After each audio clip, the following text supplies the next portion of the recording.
Update. My mother tried to trick me, female 26, into joining my sister, female 31, for dinner after she tested me around her husband, male 31.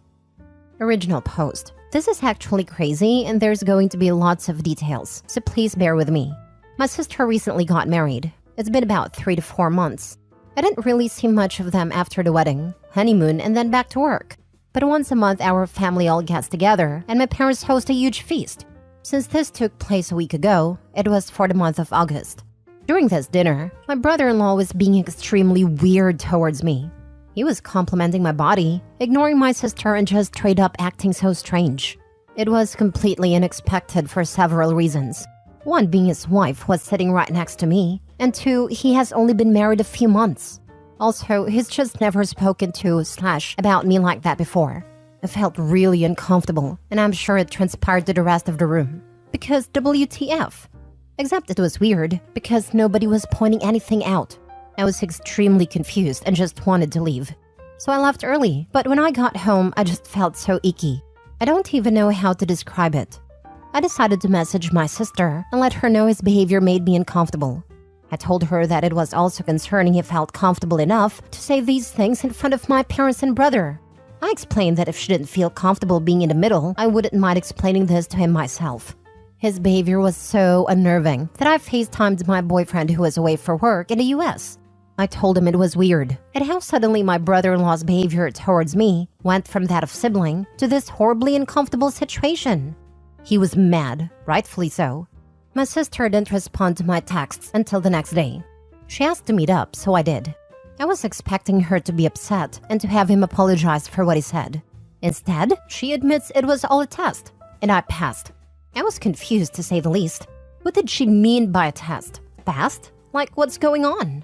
Turns out, she had her husband do those things on purpose because she wanted to see how I would react if he had said those things to me and meant them. My reaction and choice to message her afterwards told her I could be trusted around him. I was offended, to say the least. Why would you think I couldn't be trusted? Well, let me tell you the, in my opinion, not very valid reason for this lack of trust. My sister has been married before. She was 27 and the divorce was about 10 months into marriage. Her ex was a psycho, to say the least. He had known me longer than he did my sister, and I was the one who had introduced them. They got along well and eventually started dating. It looked like the healthiest and most romantic relationship to grace planet Earth, except when they got married. During their marriage, I was staying with them because it was a closer commute to work. They had extra bedrooms, and I would pay rent and cook and clean for myself. My underwear would often go missing. It started off small, and I just assumed it got mixed up in my sister's laundry and would turn up eventually. But it was happening more frequently to the point I was buying underwear weekly. I kept pressuring my sister to admit she was stealing my underwear, and she was adamant it wasn't her.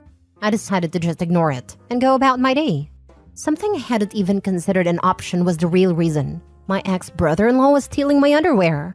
I don't know, nor did I want to know what he was doing with it when I found out. But I was so disgusted and confused. Someone I thought was my friend was actually just a perv. He admitted he had never really loved my sister and was just using her to get to me. I was just so creeped out, and I pressed charges against him for sickening behavior. I was able to get a restraining order, and my sister divorced him almost instantly after finding out. She used something traumatic that happened to me and flipped it to make it seem like I'm the one who was untrustworthy. She claimed I must have strung him along for him to think like that, and this test was just to prove I wasn't doing it again. Safe to say, I was extremely hurt and angry by her response, so I told her to never speak or contact me again if that's what she really thought of me. The family found out, and for the most part agree her behavior is crazy. But my mother stood by her actions and said my sister was just trying to protect herself from being hurt again. I told her if she had just been honest with me from the start, I wouldn't have been as bothered. There's a right way to approach things and a wrong way. This isn't just wrong, it's also crazy. Why is she so adamant it's my life goal to hurt her? I didn't know that her ex was going to turn out like that, so why am I being punished? She claimed I should have had some indication he liked me, but he really made it seem like he was head over heels for my sister. How am I supposed to know what's going on in someone else's mind? Anyway, the family dinner was early for this month as it was the most compatible date for everyone's schedules. Yesterday, I told my parents to expect me not to show up if my sister and brother-in-law were going. It wasn't even because I refused to ever speak to her again. I had just said that because the situation was so fresh, I told my mother I would apologize when I had cooled down a little. It was just difficult to face them when they made me feel like a horrible person for a situation that was out of my control. My mother assured me my sister wouldn't attend, so I agreed to come. When I arrived, they were both there. It felt like an ambush, and it sort of was. My sister demanded I apologize for my reaction because it was my own fault. It happened in the first place. I can't lie, I snapped.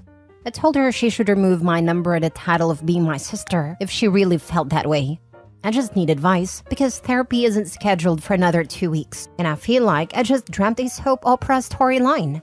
I feel kind of bad because I do understand my sister had her trust broken completely by her ex. But I feel that this trust shouldn't be aimed at me, but a person who actually caused it.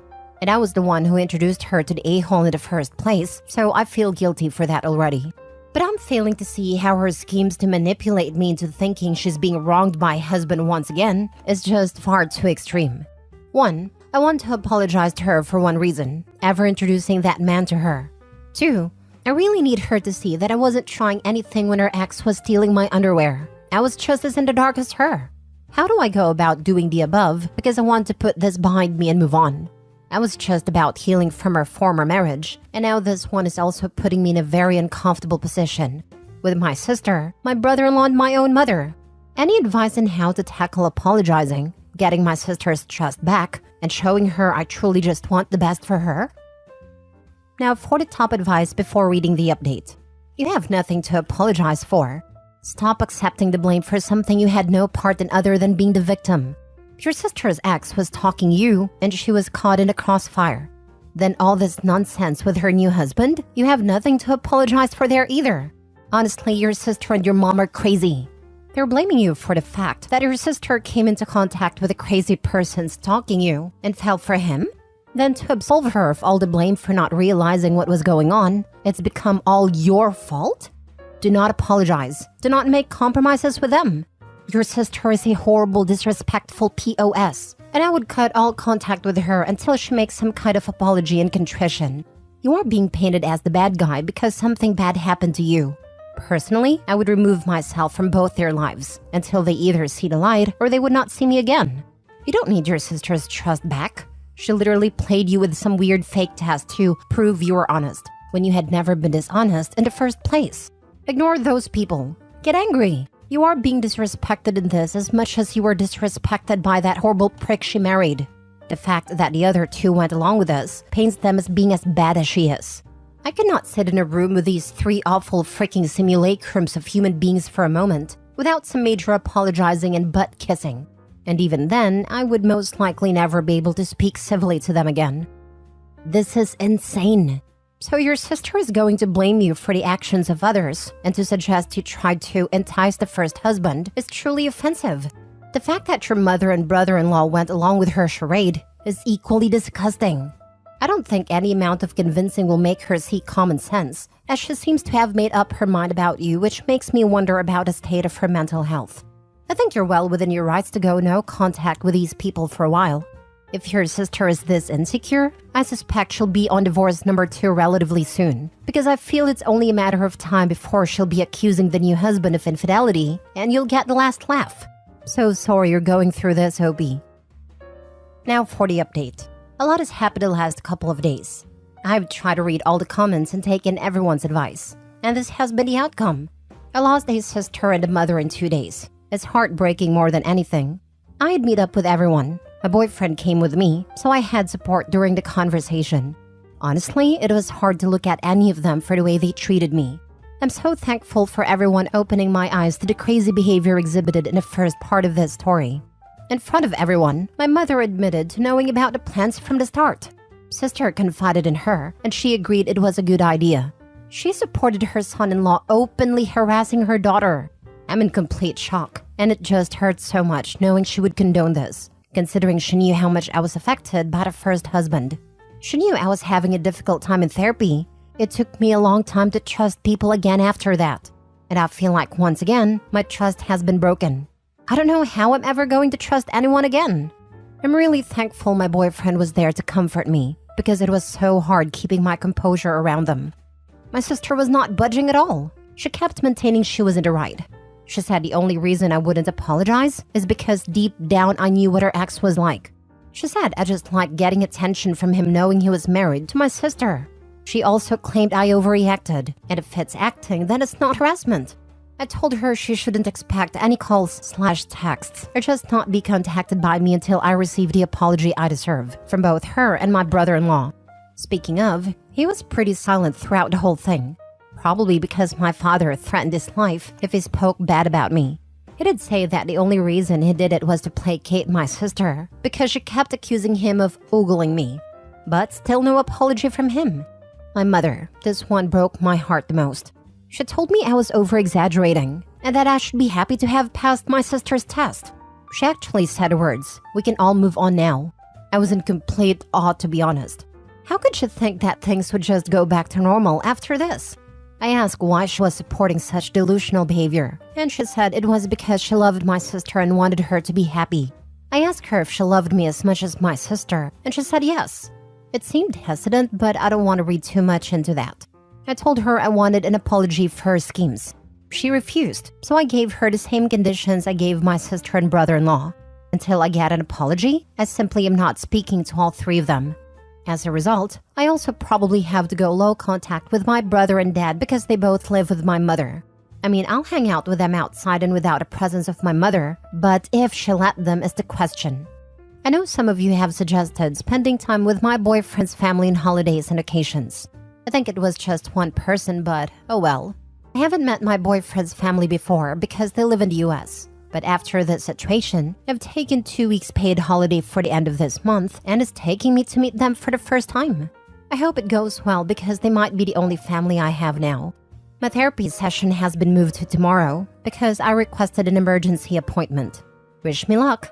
Anyway, my biggest thanks goes to all you Redditors for helping me see the situation for what it was. For your advice and compassion, I'm really grateful. I don't think I would have been able to get through this on my own.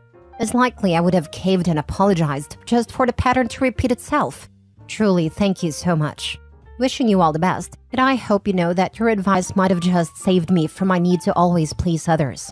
I'll look back on this moment anytime I feel like putting someone else's feelings above my own comfort.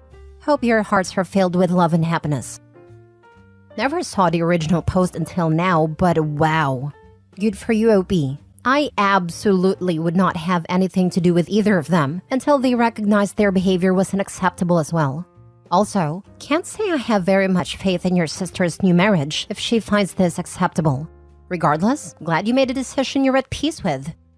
Thank you. It was a difficult decision. Our culture is centered around family, which is why we would get together as much as possible. It's going to be strange not seeing them as often, but my memories with them have been tainted by this horrible experience. I'm proud of you. You did the right thing, and I know it wasn't easy. I hope your trip to the US goes well. Another thing to think about is, it's not bad if you don't have family get-togethers at holidays. You and your boyfriend are a family, and you can build new traditions together. Thank you, and I love the idea of creating new traditions with my boyfriend.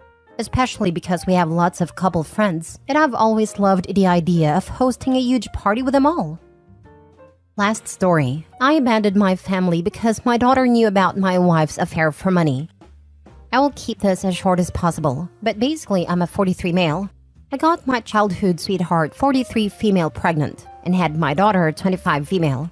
She was considered a miracle child because the pregnancy was that difficult for my wife that she was never able to have kids again. Which sucked, but it worked out perfectly in the end. My daughter was incredible. Now 2023 comes. My wife cheated on me with a friend of hers, which I discovered by signing into her Facebook. Invasion of privacy, I know, but curiosity struck. And I'm saying this out of pure hatred, but he was an ugly bastard. But he had one thing: money. I immediately called my daughter and persuaded her to come to our house as it was urgent. And she was quite nervous, which was quite strange. But now looking back, I'm assuming my wife found out I knew about the affair somehow, some way, and told her. She arrives at our house and I confronted my wife, and she didn't deny anything. Heartless, in fact. And she scolded me for having no affection, lacking intimacy. But I was trying to achieve our goal of early retirement. My daughter could have kept quiet, but he scolded my wife for cheating and called her a whore. And while she isn't wrong, it caused my wife to expose her. My wife stated that she's had an affair since the pandemic ended and my daughter discovered. And the affair partner gave her lots of money to keep her quiet. She tried apologizing, but it wasn't enough. I was heartbroken. My daughter meant everything to me and my wife, and they destroyed me. So I just left the house, waited for nightfall, ignored every phone call from my daughter, and came back, packed up my clothes and left. I expected my wife to be home, but she went out probably to be with a fair partner. Now while I have lost my family, I still have my wife's share of our early retirement which she can't get her hands on, so I have now lots of money to splash, and I guess I can try and start all over. I've also blocked my daughter and my wife. I don't want any association with them. Now for the comments. I thought you had to split retirement in a divorce. Maybe it's the state I'm in. I know after 15 years of marriage, my husband's company considers the first wife as the beneficiary, even if you divorce and remarry. I imagine that is different for companies, and not all even pay a spouse pension. I'm positive that the retirement fund my husband and I have, I would get half if we divorced. I will have to look into that. I hate to tell you this, Opie, but you are going to have a QDRO done that basically splits your retirement savings in half. Sorry for this crappy situation. I'm sorry, but remember, you are only 43 years old. You still can build a life and a family that will always be there for you. I'm sorry with what you are experiencing currently, especially the betrayal of your daughter. Hopefully with therapy you can move forward, and I mean in your life, not with those gross people, and find content. And always remember 40s is the new 30s. You're not wrong, life expectancy has increased over the years, but I'm at disbelief.